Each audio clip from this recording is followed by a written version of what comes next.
Hema committee report പുറത്തുവന്ന ശേഷമുള്ള നിയമ നടപടികൾക്കിടെയാണ് തിരുവനന്തപുരം ചിത്രാഞ്ജലി സ്റ്റുഡിയോയിലെ സീരിയൽ സെറ്റിൽ ലൈംഗികാതിക്രമം നടന്നുവെന്ന പരാതി. ജൂനിയർ ആർട്ടിസ്റ്റ് കോർഡിനേറ്ററായ സ്ത്രീയാണ് പ്രൊഡക്ഷൻ കൺട്രോളർ അസീം ഫൈസലിനെതിരെ പരാതി നൽകിയത്. പരാതിയുടെ അടിസ്ഥാനത്തിൽ തിരുവല്ലം പോലീസ് കേസ് രജിസ്റ്റർ ചെയ്തു. കഴിഞ്ഞ ജൂലൈയിൽ നടന്ന സംഭവത്തിൽ കഴിഞ്ഞ ദിവസമാണ് പരാതി നൽകിയത്. കൺട്രോളർ അസീം ഫാസി എന്നാണ് പുള്ളിയുടെ പേര്. പുള്ളി എൻ്റെ അടുത്ത് മോശമായി പെരുമാറുകയും രാത്രി മായാമയൂര സീരിയലിൻ്റെ വർക്കിന് രാത്രി ചിത്രാഞ്ജലിയിൽ വെച്ച് പുള്ളി മദ്യപിച്ചിട്ടുണ്ടായിരുന്നു. പുള്ളി എന്നെ കയറി പിടിക്കുകയും അവിടെ വെച്ച് ഞാൻ പുള്ളി ബാക്കിൽ കൂടെ ഉള്ള കയറി കെട്ടിപ്പിടിച്ച് അപ്പോൾ അത് ഞാൻ കൈനെ കുതിറി വിടിയിച്ച് പിറ്റേന്ന് നമ്മളെ പ്രൊഡ്യൂസർ അറിയിച്ചു ഈ കാര്യം.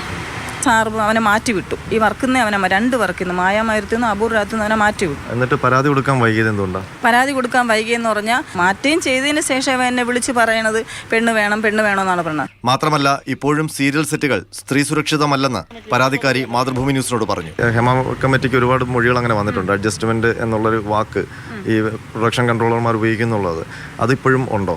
അഡ്ജസ്റ്റ്മെൻ്റ് എന്നുള്ള പരിപാടി ഇപ്പോഴും ഉണ്ട്. കാരണം എന്ന് പറഞ്ഞാൽ ഒരു വർക്ക് നമ്മളെ തന്നു കഴിഞ്ഞാൽ നമ്മളെ ചോദിക്കുന്ന ഒരു കാര്യം അഡ്ജസ്റ്റ്മെൻറ്റ് ആൾ തരുമോ എന്ന് ചോദിക്കുന്നത് ഇപ്പോഴും ഉണ്ട്. പല കൺട്രോളർമാരും അങ്ങനെ ചോദിക്കുന്നുണ്ട്.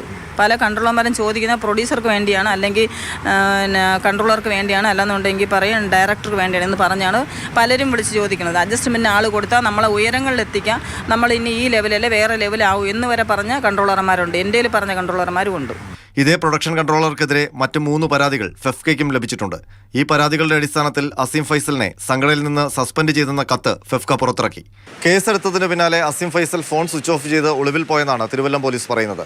വൈകിയ പരാതിയായതുകൊണ്ട് അതിന്റെ ആധികാരികത കൂടി പോലീസ് പരിശോധിക്കുന്നുണ്ട്.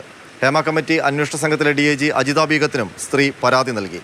R Ananthakrishnan, Mathrubhumi news, Thiruvananthapuram.